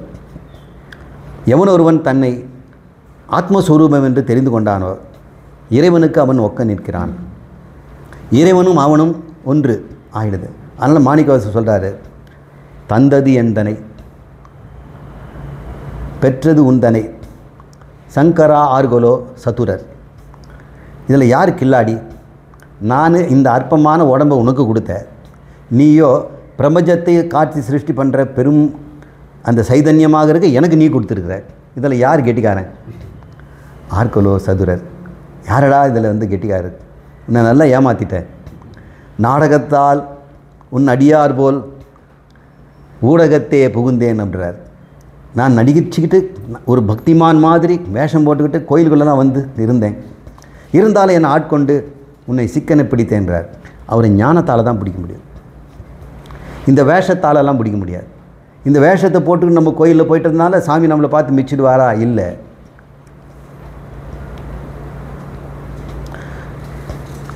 ஞானத்தால் தான் பிடிக்க முடியாது. அவர் சொல்கிறாரு, ஞானத்தால் ஒக்க நின்றானை. உங்ககிட்ட ஞானம் இருக்குதா? அந்த ஞானம் என்ன சொல்லி தெரியுமா? நான் என்ற உணர்வு என்கிட்ட இருக்குதே, அது பகவான் என்று சமப்படுத்திக்கிட்டான் அவன். இப்போ பகவானை சிறைப்பிடிச்சிட்டான் அவன் இந்த உடம்புக்குள்ளே. எங்கும் இருக்கின்ற பகவான் என்னிடம் நான் என்று உட்கார்ந்துட்டு இருக்கிறார். யார்? நான் பகவான். அப்போது நான் என்பது இந்த ஆத்மா அல்லது பிரம்மத்துக்கு சமங்கிறத ஒக்க நின்றானை. உலப்பிலி, அழியாதவன். உலப்பிலின்னா அவன் அழிய மாட்டான். அப்படிப்பட்டவனை தேவர்கள் நக்கன் என்று ஏத்திடும். ஆடையற்றவன் என்று சொல்கிறான். அவன் சித்தே அம்பரமாக வச்சிருக்கிறான். நமக்கெல்லாம் இந்த துணி மணிகள் ஆகாயெல்லாம் ஆடை, ஆனால் அவ்வளோ சைதன்யந்தான் அவருக்கு ஆடையே. சிதம்பரம்னு பேர். அல்ல, சித்தையே அம்பரமாக வைத்திருக்கிறார். அந்த சைதன்ய ஸ்வரூபம் தான் அவருக்கு ஆடை. அதுக்கு எதுக்கு ஆடை? அது உருவமே இல்லையே. நல்லா புரிஞ்சுக்க, ஒரு பேச்சுக்காக சொன்னேன். நீங்கள்லாம் ஆடை போட்டு பார்த்து அலங்காரம் பண்ணுறீங்க இல்லையா? உங்களுக்காக சிதம்பரம் ஒரு இடத்த வச்சுருக்கிறாரு. நீங்கள் போய் பாருங்கள் அந்த கோயிலில் எந்த ட்ரெஸ் போட்டிருக்கிறான்னு. இப்போ திறந்து பாருங்கள், அந்த கோயிலை திறந்து காட்டுறாங்க, எதுவும் மூர்த்தியே இல்லை, ஆகாயம்தான் இருக்குது. அங்கே ஆகாயம்தான் அவருக்கு திக்கு அம்பரம். திசைகள்னால் திக்குன்னு அர்த்தம். அதுவே துணியாக போட்டிருக்கனால ஒரு திகம்பரன்னு பேர். அவர் சித்தை அம்பரமாக வச்சுக்க சிதம்பரன்னு பேர். ஒரே ஒரு துணி போட்டிருந்தால் ஏகாம்பரம்னு பேர். அவர் முருகருக்கு ஏகாம்பரம். ஏன்னா அவர் சிருஷ்டிக்கு வந்துட்டார். அதனால் அம்பரம் இல்லாமல் அவர் சிருஷ்டி பண்ண முடியாது. நிர்வாணமாக இருந்தார்னா பிரம்மம். அவர் சிருஷ்டிக்கு வந்துட்டார்னா அவர் மகேஸ்வரன் ஆயிடுறார். மகேஸ்வரன்னா மாயைங்கிற ஆடையை போத்திக்குவார். மாயை என்ற ஆடையை கடவுள் போத்திட்டார்னா மகேஸ்வரன். மாயினம் து மகேஸ்வரக, ஸ்வேதஸ்வர உபனிஷத் சொல்லுது. மாயை என்ற ஆடையை போர்த்தி கொண்டார். நாமும் மாயை என்ற ஆடையை தான் போத்திட்டுருக்குறோம். ஆனால் அந்த ஆடையாக இருக்குது, அது சரீரமாக இருக்குது. மாயா சரீரம்தான். நமக்கு ஆடைன்னு தெரியல, கழட்டி போட வேண்டியதுன்னு தெரியல, அது பொய்யானதுன்னு தெரியல. இந்த மெய்கெட்டு பொய்கெட்டு மெய்யானார் என்று சொல்கிறத இவர்கிட்ட தான் புரிஞ்சுக்கிறோம். ஒக்க நின்றானை உலப்பிலி அழிவிலாத தேவர்கள் நக்க நின்று ஏத்தினும் புகழ்ந்து பாடுகின்ற நாதனை நாள்தோறும் இரவு பகல் எல்லா நேரத்திலும் பக்க நின்றார் அறியாத பரமனை. நாள் தினமும் அவர் பக்கத்திலே இருக்கிறாங்களாம். இந்த ருத்திரரும் பிரம்மனும் விஷ்ணுவும் இந்த மும்மூர்த்திகள் எல்லாம் அவர் பக்கம்தான் இருக்கிறாங்களா, ஆனால் அவங்களுக்கே தெரியல. பக்க நின்றார் அறியாத பரமனை. இது ஒரு புராணத்தில் நம்ம படிக்கிறோம் இல்லையா? இவங்க அடிமுடி காண முடியாமல் இந்த பிரம்மன் முடியை பார்க்குறேன்ட்டார், விஷ்ணு அடியை பார்க்குறேன்னு பண்ணார். ரெண்டு பேரும் பார்க்க முடியாமல் அந்த பரஞ்சோதி இருந்ததை அவங்க பார்க்குறாங்க. அவங்களால பார்க்க முடியாமல் பக்கத்திலே இருந்துக்கிட்டு பார்க்க முடியாதது நான் பார்த்துட்டேன். இப்போ ஞானி மும்மூர்த்திகளுக்கும் பெரியவனாயிடுறான். அப்போ ஒக்க நின்றானை, எனக்கு சமமாயிட்டான் அவன். நான் பரமனை புக்க நின்று உண்ணி யான் போற்றி செய்வேனே. புக்க நின்ற பக்கத்தில், அதாவது என் ஆத்மா, பரம்பொருளாகிய ஆத்மா இந்த நான் என்ற உணர்விலேயே இருந்து கொண்டிருக்கிறது. இந்த உணர்வாக இருப்பதெல்லாம் சரீரம்தான். இரவு நேரத்தில் சரீர உணர்வும் இல்லை, சூக்ஷ்ம சரீரம் என்ற மனமும் புத்தியும் கூட இல்லை. அப்போ சரீரம் இல்லாமல் நிர்வாணமாக தான் இருக்கிறோம். தூக்கத்தில் எல்லாரும் நிர்வாணத்தில் இருக்கிறோம். ஒக்க நின்ற ஆணை, அனைவரும் தூக்கத்தில் இறைவனாகத்தான் இருக்கிறோம். அவனை சுபித்தி அப்படின்னு சொல்லுவோம். இந்த ஸ்வேத சாந்தோக்கிய உபநிஷத்தில் அவன் இயல்புக்கு சென்று விட்டான், சொப்பித்தி அப்படின்னு சொல்கிறோம். அவன் இயல்புக்கு போயிட்டான். தூக்கத்தை நம்ம இயல்புங்கிறோம். முழிச்சிட்டப்பா, அப்போ இயல்பு மாறினது தானே. அப்போ நம்மளுடைய இயல்பு எது? தூக்கமா விழிப்பா? நம்முடைய இயல்பு இதுன்னு சொல்கிறான். அவன் இயல்பு கோபக்காரன், இவன் வெக்கப்படுறவன் அப்படின்னு இயல்பு சொல்கிறான். உண்மையிலே இயல்பில் நாம் எல்லாருமே தூக்கத்தில் இருக்கின்ற பரம்பொருள். ஆனால் ஞானிக்கு தூக்கத்தில் இருப்பதும் முழித்து கொண்டிருப்பதும் பரம்னு தெரியுது. அஞ்ஞானிக்கு தூக்கத்தில் மட்டும்தான் தெரியுது. ஆனால் அது தூக்கத்தில் நான் பரமாக இருக்கிறேன்னு அவனுக்கு தெரியல. இவ்வாறு எப்படி நான் அவரை அடைந்தேன் என்றதை ரொம்ப அழகாக சொல்கிறார். நிர்வாணமாக இருக்கின்ற சைதன்ய சுரூபமானவனை நான் சமமாக அறிந்து கொண்டேன், ஒக்க நின்றானே அப்படின்றார். 10வது பாடல். தானே இருநிலம் தாங்கி விண்ணாய் நிற்கும், தானே சுடும் அங்கி ஞாயிறு திங்களும், தானே மழை பொழி தையலுமாய் நிற்கும், தானே தடவரை தன் கடலாமே என்று இந்த இடத்துல சாப்டர் மாறுது. நிர்குண பிரம்மத்தை பேசினார், சைதன்ய ஸ்வரூபம்னு சொன்னார், அது நிர்வாணம்னு சொன்னார். கடவுள் இப்போ சிருஷ்டியாக மாறிட்டார். சிருஷ்டியாக மாறின மாதிரி அவர் கடவுள்னு பேர் இல்லை, இறைவன் பேர். இறைவன் வேற, கடவுள் வேற. அர்த்தத்தில் கடவுள் என்று சொன்னால் அது பிரம்மம், சிருஷ்டி இல்லாமல் சைதன்ய சுரூபமாக மாத்திரம் இருப்பது, அது அத்விதீயம், இரண்டற்றதாக இருப்பது. அவர் சிருஷ்டிக்கு வந்துட்டார், விவகாரம் பண்ண ஆரம்பிச்சிட்டார்.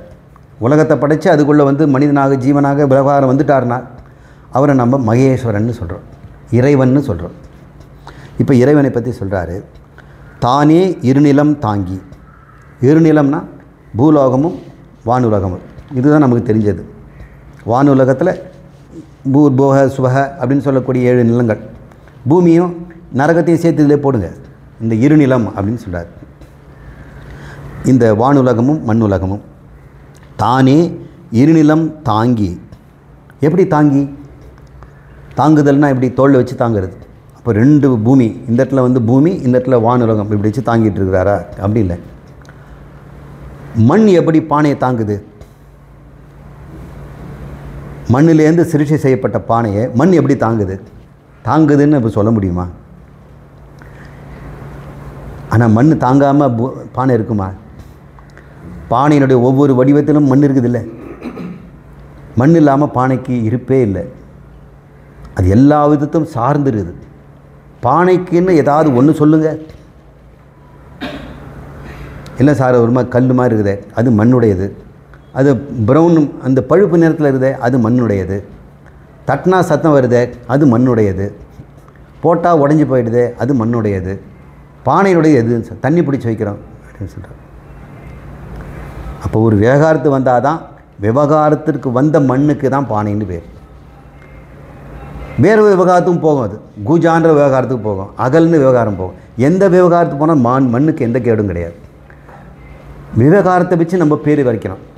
இந்த பரம்பொருளும் இந்த பிரபஞ்சமாக விவகாரத்தை வந்த உடனே நீர், நிலம், அக்னி, காற்று, ஆகாயம்னு பேர் சொல்கிறோம். அதுக்கு இந்த குணம், அதுக்கு அந்த குணம், இந்த பானைக்கு இவ்வளோ கொள்ளளவு, இந்த கூஜாக்கு இவ்வளோ தான் தண்ணி பிடிக்கும் அப்படின்னு விவகாரத்தை தான் பேசுகிறோம். மண்ணை பற்றி நம்ம சொல்ல முடியுமா? இந்த மண் 1 கிலோ பிடிக்கும், இந்த மண் 2 லிட்டர் பிடிக்கும்னு சொல்கிறோமா? விவகாரத்துக்கு வந்ததை தான் சொல்கிறோம். அப்போ கடவுள் இந்த பிரபஞ்சமாக தோன்றும் பொழுது அவர் விவகாரம்னு சொல்கிறோம். அந்த விவகார தசையில் அவரை நம்ம இறைவன்னு சொல்கிறோம். அவரை பற்றி இங்கே பேச்சு. தானே இருநிலம் தாங்கி அப்படின்னா மண்ணே வானம் பூமியாக பானைகளாக கூஜாவாக தாங்கி கொண்டிருக்கிறது என்று புரிஞ்சுங்க. விண்ணாய் நிற்கும் தானே. இங்கே விண் என்று சொல்லக்கூடிய ஆகாயமாக அவர் தான் இருக்கிறார். சுடும் அங்கி ஞாயிறு திங்களும். இந்த அக்னி என்று சொல்லக்கூடிய நெருப்பு, வீட்டில் இருக்கிற நெருப்போ அல்லது இந்த டியூப் லைட்டோ. ஞாயிறு என்றால் சூரியன், திங்கள் என்றால் சந்திரன். இது தான் நமக்கு தெரிந்த ஜோதி. இந்த ஜோதிகளை 3ஆக தான் பிரிக்கலாம். ஒன்று நிலாங்கிற ஒரு ஜோதி, இயற்கையாக இருக்குது, சூரியன்கிற ஒரு ஜோதி, நட்சத்திரம் கூட சூரியன் போட்டுட்டு அதில் வந்து இந்த கேட்டகரியில் போட்டுருங்க. அப்புறம் மனிதனாக உண்டாகுகின்ற தீ, அக்னி, இந்த மூன்றும் தான் ரூபம் உடையது. வாயுக்கு ரூபம் கிடையாது, ஆகாயத்துக்கு ரூபம் கிடையாது. அப்போ பகவான் ஆகாயமாகவும் வாயுவாகவும் இருந்து ரூபமற்று இருக்கிறார். அக்னியாக வந்த உடனே அவருக்குன்னு ஒரு ஷேப் வந்துடுது, ரூபாரூபமாக இருக்கிறார். அதுக்கப்புறம் ஜலமாகவும் அதுக்கப்புறம் மண்ணாக வரும்பொழுது ரூபங்கள், இதெல்லாம் மூர்த்தின்னு சொல்கிறோம். அக்னி, நீர், நிலம் மூன்றும் கண்ணுக்கு தெரிவதனால உருவம் பெற்றதுனால மூர்த்தம், மூர்த்தி என்று பேர். வாயுவும் ஆகாசத்துக்கும் வடிவம் இல்லாதனால அதை அமூர்த்தம்னு சொல்கிறோம். மூர்த்தா மூர்த்தம்னு பேர். இந்த மூர்த்தா மூர்த்தமாக இருக்கின்ற பொழுது பகவானுக்கு இறைவன் என்று பெயர்.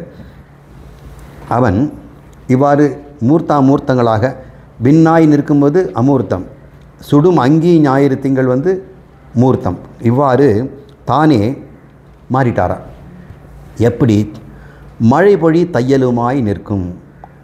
மழை பொழினா அருள் மழை பொழிகின்ற, தையல்னா உமை, பார்வதி, மாயா.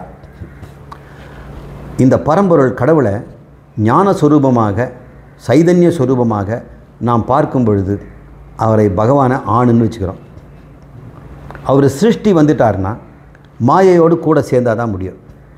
இந்த மாயையோடு கூட சேரும் பொழுது அவரை, இந்த மாயைக்கு பார்வதின்னு பேர் கொடுக்குறோம், சக்தின்னு பேர் வைக்கிறோம். அவர் அறிவுங்கிறோம், அவர் சக்திங்கிறோம். அறிவும் சக்தியும் கூடுனா சிருஷ்டி உண்டாயிடுது. அறிவு மாத்திரம் இருந்தால் சிருஷ்டி இல்லை, சக்தி மாத்திரம் இருந்தாலும் சிருஷ்டி கிடையாது, மண் மாத்திரம் இருந்தாலும் சிருஷ்டி கிடையாது. மண்ணை சக்தின்னு வச்சுங்க, குயவனை அறிவுன்னு வச்சுங்க. ஏன்னா அவங்ககிட்ட தான் அந்த பானையினுடைய அறிவு அவங்ககிட்ட இருக்குது. அதை வெளிப்படுத்துவதற்கு மண் தேவை. அவன்கிட்ட அறிவு இருந்தாலும் பானை அறிவு அது யாருக்கு தெரியும்?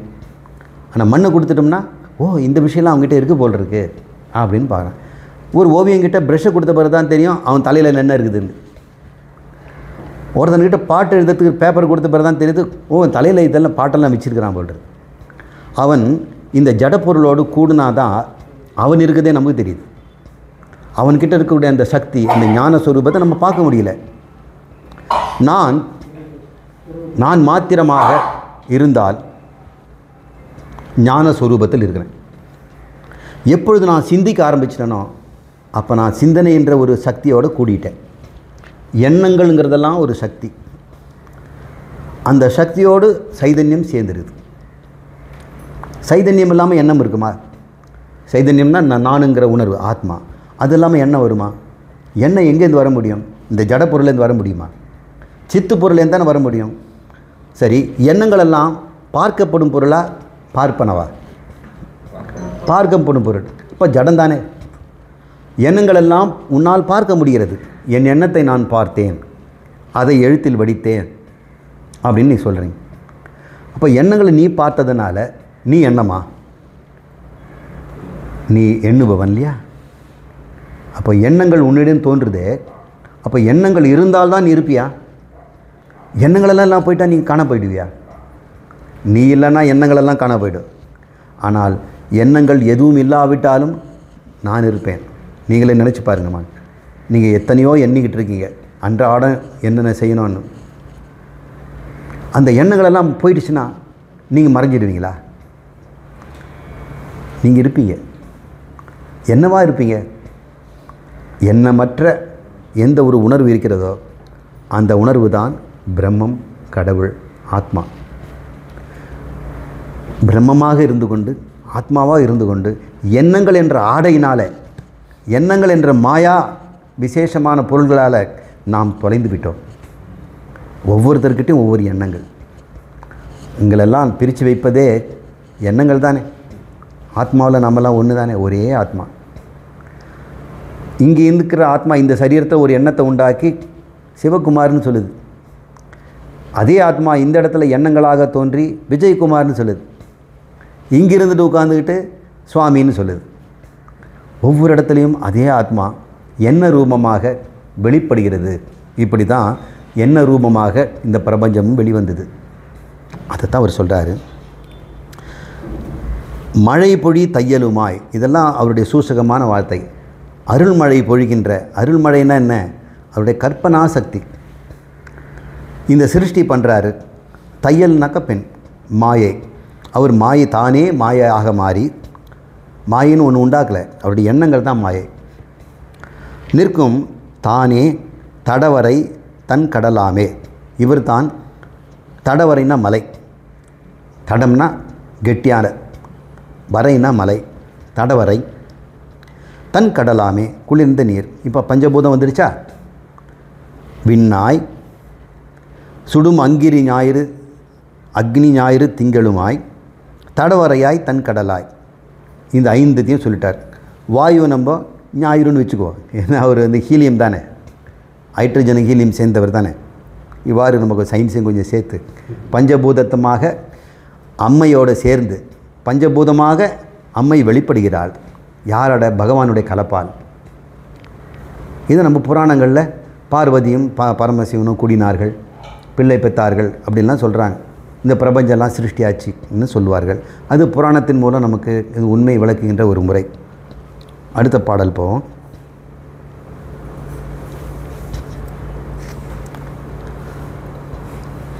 அயலும் புடையும் எம் ஆதியை நோக்கில் இயலும் பெருந்தெய்வம் யாதும் ஒன்றில்லை. முயலும் முயலில் முடிவும் மற்றாங்கே பெயலும் மழைமுகில் பேர் நந்திதானே. திருமந்திரத்தில் 4 வரியில் ஈஸ்வரனை பற்றிய ஒரு முக்கியமான தகவலை சொல்கிறார். முயலும் முயலில் முடிவும் மற்றாங்கே பெயலும் மழைமுகில் பேர் நந்திதானே என்று சொல்கிறார். அவர் எப்படிப்பட்டவர்? அயலும் புடையும் எம் ஆதியை நோக்கில் இயலும் பெருந்தெய்வம் யாதும் ஒன்றில்லை. சில சமயத்தில் இந்த புலவர்களெல்லாம் இந்த தெய்வம்னு பேர் போட்டுருவாங்க கடவுளுக்கு. அதை பற்றி நீங்கள் தப்பாக நினச்சிக்க வேண்டாம். சிவன் தான் பெரியவர் அப்படின்னு திருமலர் சொல்லிட்டார் அப்படின்னு வைஷ்ணவர்களுக்கு முன்னாடி இவங்க கேலி பண்ணுவாங்க. இல்லை நாராயணன் தான் பெருசுன்னு அவங்க சண்டை போடுவாங்க. இந்த பாடலோட உள் அர்த்தத்தை நம்ம புரிந்திக்கவில்லை. பெருந்தெய்வம் அப்படின்றால் தெய்வங்கிற வார்த்தை எங்கேருந்து வருதுன்னு பார்த்தா தேவ என்ற வார்த்தையிலேருந்து வருது. தேவ எங்கேருந்து வருதுன்னா தேஜஸ் என்ற வார்த்தையில் வருது. தேஜ் அப்படின்னு சொன்னால் பிரகாசம்னு அர்த்தம். பிரகாசம்னா சைதன்யம்னு அர்த்தம். ஞானம் சைதன்யம் தான் தேஜஸ். முகத்தில் தேஜஸ் ஒலிக்குதுன்னு, உள்ளுக்குள்ளே அறிவொளி இருக்கிறதுனால முகத்தில் தேஜஸ்ங்கிறோம். தேஜஸ் வந்து பிரகாசம்னு சொல்கிறோம். பாருங்கள், ஞான பிரகாசம் முகத்தில் தெரியுது. அதை நம்ம பிரம்ம வர்ச்சஸ் அப்படின்னு நம்ம உபநிஷத்தில் படிக்கிறோம். ஒருத்தன் பிரம்மத்தை அறிந்தவன் முகத்தில் பிரம்ம கலை இருக்கும், அது பேர் பிரம்ம வர்ச்சஸ். அந்த கலையை நம்ம வந்து பிரகாசம் தான் சொல்கிறோம். இங்கே தேஜஸ் என்று சொல்வது ஞான ஒளி, அது தெய்வம்னு நம்ம சொல்கிறோம். தெய்வத்தை நம்ம கோயிலில் இருக்கக்கூடிய சிறு தெய்வங்களுக்கும் அந்த தெய்வம்னு பேர் வச்சிடும். எல்லாமே ஞானம்தான். இங்கே நீங்களும் தெய்வம் தான், நானும் தெய்வம் தான், எல்லாருமே தெய்வம் தான். சரியாக புரிந்து கொள்ள வேண்டும். அதை வைத்துக்கொண்டு இயலும் பெருந்தெய்வம் யாதும் ஒன்றில்லை, இதுக்கு மேலே பெருந்தெய்வம் இல்லைன்றதுனால சிவனை தான் அவர் பாடிட்டு இருக்கிறதுனால சிவன் தான் வசதி அப்படின்னு சண்டை பிடிக்கூடாது. இறைவனுக்கு சிவன்னு பேர், பெருமாள்னு பேர், நாராயணன்னு பேர். அவர் எல்லா பேரும் அவருக்கு தான். நாராயணனுக்கு எத்தனை பேர்? சகஸ்ரநாமத்தில் எத்தனை பேர் வச்சுருக்கிறோம்? 1000 பேர் கொடுத்துருக்கோம். விஷ்ணு சகஸ்ரநாமத்து லலிதாமுக்கு எவ்வளோ கொடுத்துருக்கோம்? அது ஒரு 1000 பேர் வச்சுருக்கோம். லலிதா சகஸ்ரநாமம் எத்தனை பேர் கொடுத்தாலும் ஒன்று தான் சொல்லுவாது, ஒன்றுக்கு அத்தனை பேர். அயலும் புடையும் எம் ஆதியை நோக்கி அப்படின்னு சொல்கிறார். அயல் புடை என்றால் என்னென்ன? ஒன்றை நீங்கள் 2 விதமாக அறிஞ்சிக்கலாம். உங்கள் உடம்புக்குள்ளே இருக்கக்கூடிய பசி தாகத்தை நீங்கள் எப்படி அறிஞ்சிங்க? எனக்கு தெரியல உங்களுக்கு பசி இருக்குதான்னு, ஆனால் உங்களுக்கு தெரியுதா இல்லையா? உங்களுக்கு தலைவலி இருக்குது உங்களுக்கு தெரியுது இல்லை, அது எப்படி அறிஞ்சிங்க? தொட்டு பார்த்து அறிஞ்சிங்களா? உணர்ந்தது யார்? தானே, தன்னை கொண்டு தானே அறிதல். தன் பசியை தான் அறிகிறான்.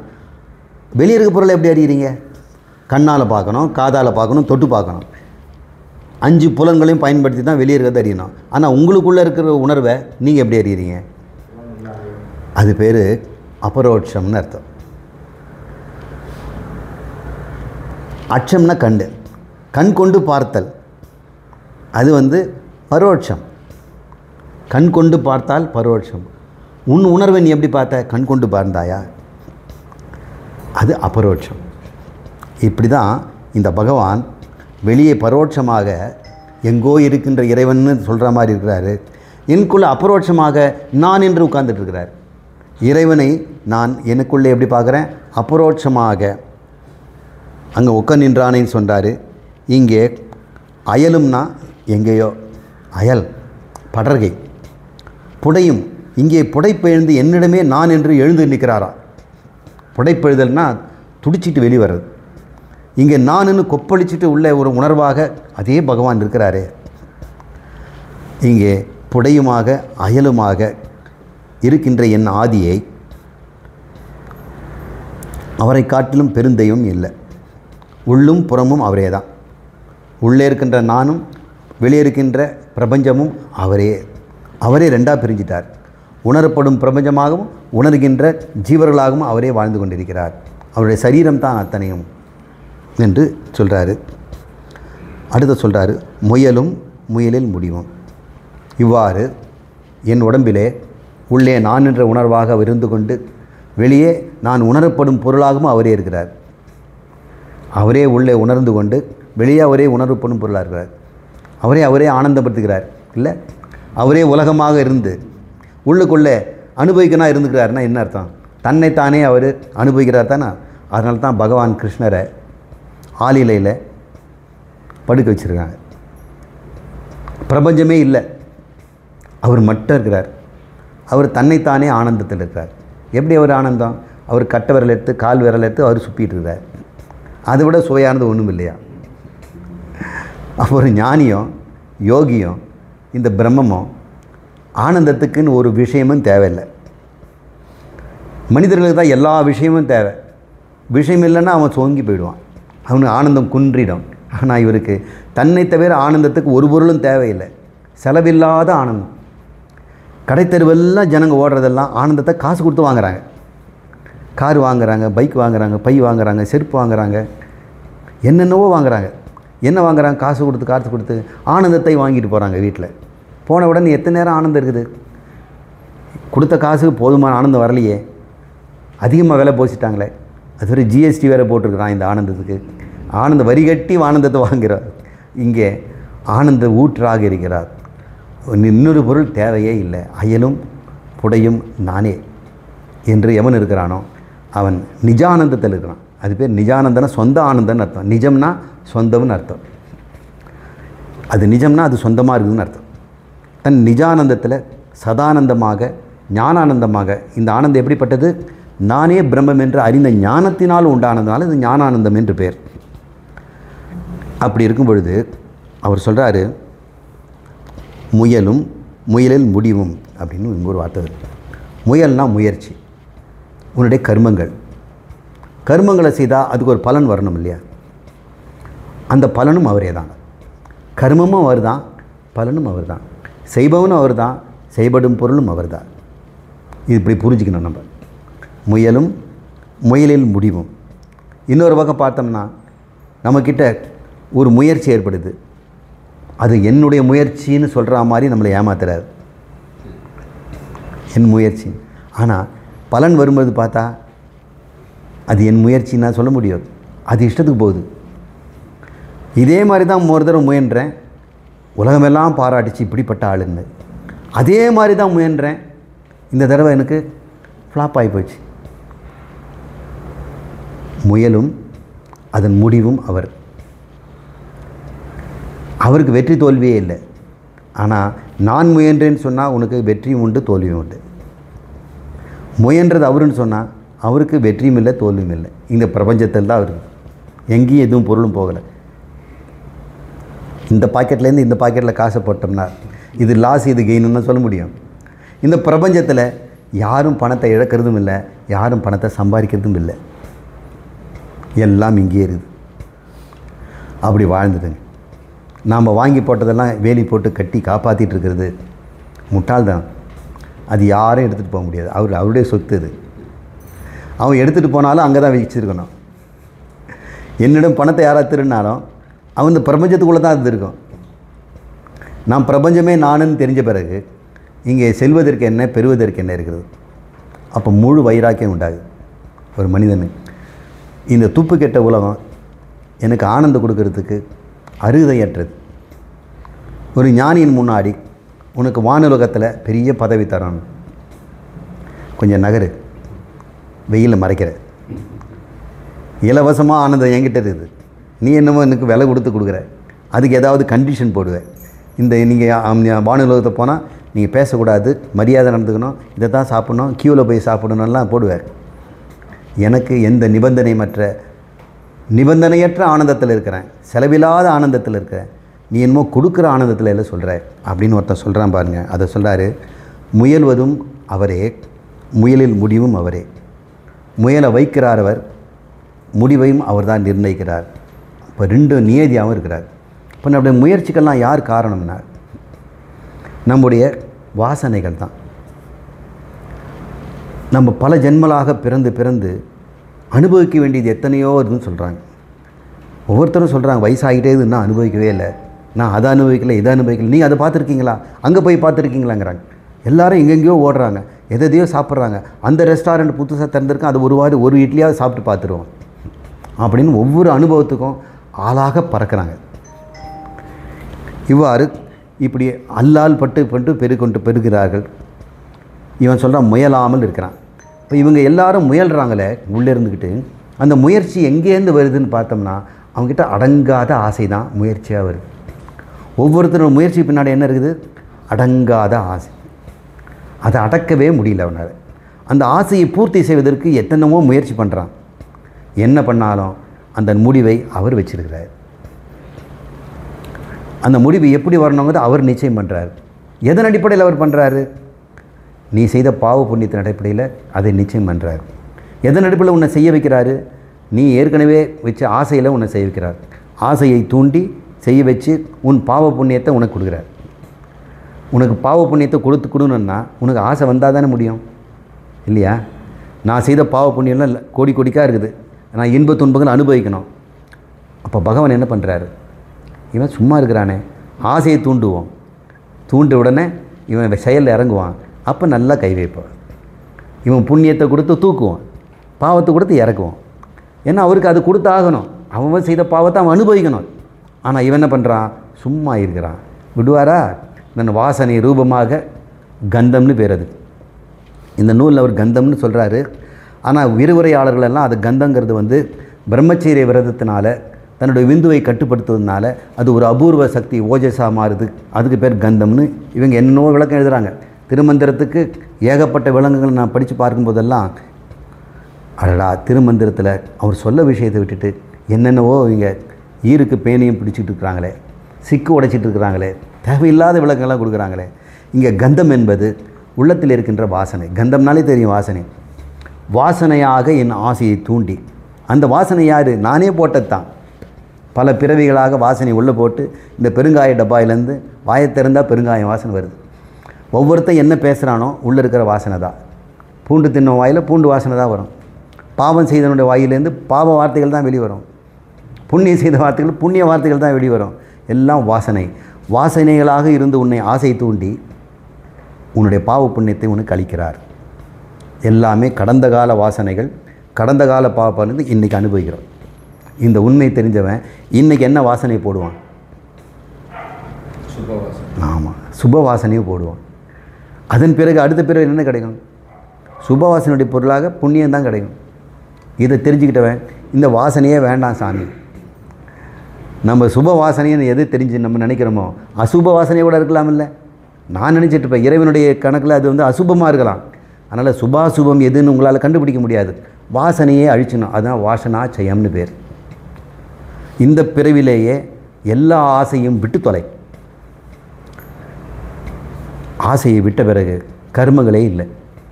கர்மங்கள் நீங்கின பிறகு ஆகாமியம் சொல்லக்கூடிய பாவ புண்ணியம் இல்லை. எனவே அந்த பகவான், அந்த நந்தி முயலும் முயலியில் முடிவும், முயற்சியும் முயற்சியின் விளைவுமாக மற்ற அங்கே நமக்கு அளித்து கொண்டிருக்கிறதுனால அவர் பெயலும் மழை முகில் அப்படின்னு சொல்கிறார். இப்படி நமக்கு பலன்களை நாம் அள்ளித்தருகின்ற பலன்கள் எப்படியா இருக்கலாம்? அது அவர் மழை மாதிரி கொட்டிகிட்டு இருக்கிறார். மழை மாதிரின்னா பார்த்தீங்கன்னா ஓயாமல் பெஞ்சிட்டு இருக்குது இல்லையா? அள்ள வெள்ளமாக கொட்டுற மாதிரி நம்ம உடம்புல சுவாசம் பண்ணுறதெல்லாம் புண்ணியம் தானே, சாப்பிட்றதெல்லாம் ஜீரணமாகிறதெல்லாம் புண்ணியம் தானே. அப்போ ஒவ்வொரு அணுவிலும் ஒவ்வொரு வினாடியும் அவருடைய மழை மேகம் தானே நமக்கு போஷிக்குது.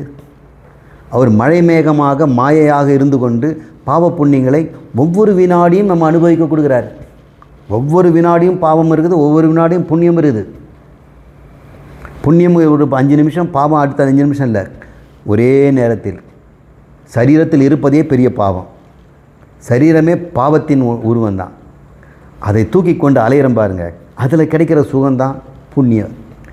பாவமும் புண்ணியமும் ஒவ்வொரு வினாடியும் நமக்கு மழை மேகமாக அவர் கொட்டி கொண்டிருக்கிறார். அதை தான் மாயை, அவளை மங்கை அப்படின்லாம் அவர் பேர் வைக்கிறார். அவர் பேர் நந்தி தானே அப்படின்னு சொல்கிறார்.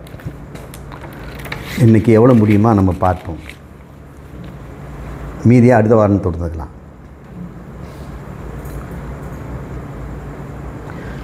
22வது பாடல். மனத்தில் எழுகின்ற மாய நன்னாடன் நினைத்தது அறிவன் என்னில்தான் நினைக்கிலர் எனக்கு இறை அன்பிலன் என்பர் இறைவன் பிழைக்க நின்றார் பக்கம் பேணி நின்றானே என்று இந்த ஒரு பாடல் இருக்குது. சொற்கள் எல்லாம் சாதாரண சொற்கள், ஆனால் ஊர்ந்து அதை கூர்ந்து கவனிக்க வேண்டியிருக்குது. மனத்தில் எழுகின்ற மாய நன்னாடன், இந்த சொல்லு பாருங்கள். எல்லாருடைய மனமும் அறிவுடையது போல தான் இருக்குது. மனம் அறிவுடைய பொருள் பாட்டு இருக்குது. ஒரு ரோபாட்டுக்குள்ளே பேட்டரி போட்ட உடனே அது அறிவுடையது மாதிரி நடக்குது. பேட்டரி பிடிக்கிட்டோம்னா பொத்துன்னு ஜடம் மாதிரி விழுந்து. இந்த மனமும் புத்தியும் சித்தமும் நான் என்ற உணர்வுமே ஜடஸ்வரூபமான சரீரம்தான். அது சூக்ஷ்ம சரீரம். அதில் ஆத்மா 2 கலந்துருக்கிறதுனால மனதுக்கு அறிவு வந்துடுச்சு. ஜடம் இப்போ சித்தாயிடுச்சு. புத்திக்கு அறிவு வந்துடுச்சு.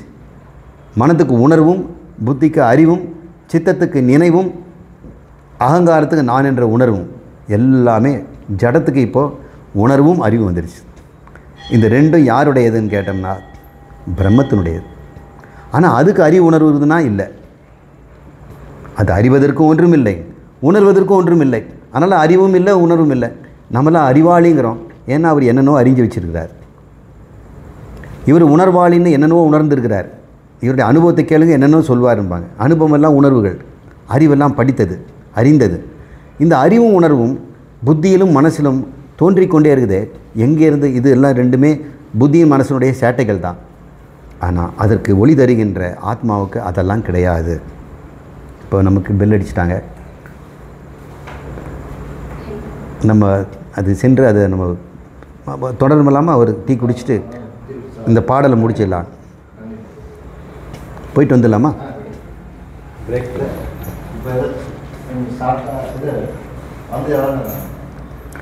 எழுகின்ற மாய நன்னாடன் அப்படின்றார். மனம் அறிவுடையது போல செய்தான். சில எந்திரங்கள்லாம் அறிவுடையது போல் இருக்குங்க. நான் ரொம்ப சிறுவனாக இருக்கும் பொழுது மெரினா பீச்சில் ஒரே ஒரு ஹோட்டல் தான் இருந்தது. அது பேர் புகாரின்னு பேர். அது பக்கத்தில் நீச்சல் குளம். இப்போ இருக்குதான்னு தெரியல, இல்லைங்களா? அங்கே ஒரு புகாரி ஹோட்டல் இருந்தது. அதில் ஜூக் பாக்ஸ்னு ஒன்று இருந்தது. இப்போ இருக்கிற ஃப்ரிட்ஜ் மாதிரி இருக்கும். அதில் நிறைய கிராமஃபோன் தட்டுங்க அடுக்கி வச்சுருப்பாங்க. பாடல்கள்லாம் வரிசையாக போட்டிருக்கோம். அந்த பாட்டில் தோஸ்து தோஸ்து நாரஹா அப்படின்னு ஒரு பாட்டு இருக்கு. 4 காயின் எடுத்து ஸ்லாட்டில் போட்டு நம்பரை பஞ்ச் பண்ணிடணும். போட்டோன்னே ஒரு மாயமாக ஒரு கை வந்து அந்த டேப் அந்த ஸ்லேட் எடுத்து அந்த கிராமஃபோனில் அப்படி வச்சு அந்த கையை கொண்டு போய் அங்கே முள்ளை வச்சிடும். அறிவுடையது மாதிரி தெரியுது. ஜடம், ஜட சித்து. அங்கே சித்தும் இருக்குது, ஜடமும் இருக்குது. அந்த ஜடப்பொருளுக்கு நான் சொன்ன பாட்டை கரெக்டாக கொண்டு போய் அங்கே விற்கிதே, அது பாடுது. சில பேருக்கு பொறுமை தாங்க முடியாமல் அவங்க ஒரு 4 போட்டு பாட்டை மாற்றிடுவாங்க. இது மாதிரி சண்டை நடக்கும். மெஷின் அது தெரியுமா? பாவம், அது ருசி அறியாது. அது எந்த காசு போட்டாங்களோ அது பாடிக்கிட்டு இருக்கு. இந்த மாதிரி இந்த மனம் அதற்கென்று அறிவு கிடையாது. அது ஒரு ஜட எந்திரம். நாம் கண்டுபிடிச்ச ஆர்டிஃபிஷியல் இன்டெலிஜென்ஸ் சொல்லக்கூடிய இந்த சிலிக்கான் இந்த சிப்பு, அதில் என்னென்னோ ஜாலங்கள் நடத்து. நம்ம செல்ஃபோனில் எத்தனையோ மாயா வினோதங்கள்லாம் நடக்குது. கண்ணு முன்னாடி திரையில் எவ்வளோ பெரிய பிரம்மாண்டங்களை கொண்டு வராங்க. ஒரு முறை இந்த ஒரு குகையில் ஒரு பாறை உருண்டு வரும். அந்த ஹீரோ தப்பிச்சு ஓடி வருவான். அவன் பின்னாடி அது உருண்டு உருண்டு உருண்டு வந்துட்டுருக்கோம். அது நம்ம திரையில் நான் 70mm பார்க்கும் பொழுது, நான் சொல்கிறது 70s, அந்த பாறை என் மேலே மோதிராமல் இருந்தது. ஆனால் வெறும் வெண்திரை. இன்னும் கொஞ்ச நேரம் எனக்கு அந்த ஏதோ ட்ரெஷர் ஹண்ட்டு தான் அது. அந்த படம் எனக்கு ஞாபகம் இல்லை. இப்போ அந்த பாறையை அவனை துரத்திட்டு வரும்பொழுது, அப்புறம் லாரா கிராஃப்டில் நடிச்சிருக்கிறாங்களே இந்த படம், என்ன படம் அது பேருங்க, டோம்ப் ரைடர். இந்த படம்லாம் பார்க்கும் பொழுது அதிசயமான காட்சிகள், இந்த உலகத்திலே இல்லாத காட்சிகள். அவதார் என்ற படத்துலலாம் நம்ம பார்க்கும்போது இந்த உலகமே இல்லை, வேற ஒரு உலகம். இந்த சரீரத்திலேருந்து போயிட்டு அவன் வேறு ஒரு சரீரத்திலேருந்து பரலோகம் பிரயாணம் பண்ணிகிட்ருக்கிறான். இதெல்லாம் கண் முன்னாடி கொண்டு வராங்க. அங்கே இருப்பது வெண்திரை மட்டும்தான். எப்படி அந்த மாய தோற்றங்கள் வருது, இது மாதிரி மனம்ங்கிற இந்த திரையில், மனத்திரையில் எத்தனை வடிவங்கள். நான் என்ற அகங்காரம், இங்கே அறிவு, இங்கே எனதுன்றது, எனக்கு பெருமை, எனக்கு எவ்வளோ பெரிய புகழ், என்னை யாரும் இப்படி சொல்லக்கூடாது அப்படி சொல்லக்கூடாது, எல்லாம் அகங்காரம் உள்ளே எழுந்துக்குதுல்ல. இது எத்தனையும் இந்த திரையில் ஆடுது அப்படின்னு சொல்கிறார். மனத்தில் எழுகின்ற மாய நன்னாடன் அவன்தான் நாடகம் போடுறான். அவன் நினைத்தது அறிவன். நான் நினைத்ததும் அவன் தான் அறிகிறான். நாம் நினச்சிட்டோம் கடவுள் நம்ம நினச்சோம் அவருக்கு தெரியுமா, கோயில் போயிட்டு வந்தோம், சொல்லிட்டு வந்திருக்கிறோம், அவருக்கு தெரிவாரா, ஒரு இது போய் சேர்றதுக்கு கொஞ்சம் நேரம் ஆகுமோ, என்ன சில சமயம் சிக்னல் வீக்காக இருந்ததுன்னா, டவர் இல்லைன்னா போயிடுவோம். சில பேர் டவர் நல்லா கிடைக்கணுன்னா சாமி முன்னாடி போய் நின்றுக்குவாங்க. சில பேர் தூள் பின்னாடி போனால் டவர் இருக்காதோன்னு நினச்சிட்டு முண்டி அடிச்சுட்டு கிட்ட போய் பார்க்குறாங்க. அவன் நினைத்தது அறிவன். ஏனால் மனமாக இருப்பது அவன்தான். மனத்தினுடைய சேட்டைகளெல்லாம் அவனுடைய நான் போட்ட 4 பைசா காயில் அது வேலை செய்யும். அதுபோல் ஆத்மா எங்கேருந்து, மனசுலேருந்து எங்கே இருக்குது? பானை மண்ணிலேருந்து எவ்வளோ தூரத்தில் இருக்குது? பானை நினைத்ததை மண் அறியுமா இல்லையா? பானை எவ்வளோ நினச்சாலும் மண்ணுக்கு அறிவதுக்கு எவ்வளோ நேரம் ஆகும்? பானை எங்கடா இருக்குது? அங்கே நினைப்பதே மண்ணு தான். நினைத்தது அறிவன். இதை தெரிஞ்சுக்கிட்டோம்னா இந்த அவல புத்தி இருக்குமா, சாமிக்கிட்ட கூட அவநம்பிக்கையோடு வராங்க. பகவானுக்கு கண்ணில் சொல்லி எவ்வளோ சொல்லியும் கேட்கல, அவர் உனக்கு சரியாக படி அழைக்கிறார். அவர் மழை மேகம் கேட்காமலே கொடுக்குறவர். உன் நினைத்ததே அவன் அறிவதற்கு அறிதல் நினைத்தல்னு ஒன்றுமே இல்லைங்க. இல்லை, அவனன்றி ஓரணும் அசையாதுன்னு பேசுவான். ஆனால் நான் நினச்சது கடவுளுக்கு தெரியலையே. 2 தடவை கேட்போமா? ஒருவேளை நாம நட்சத்திரம்லாம் கொடுக்கணும்.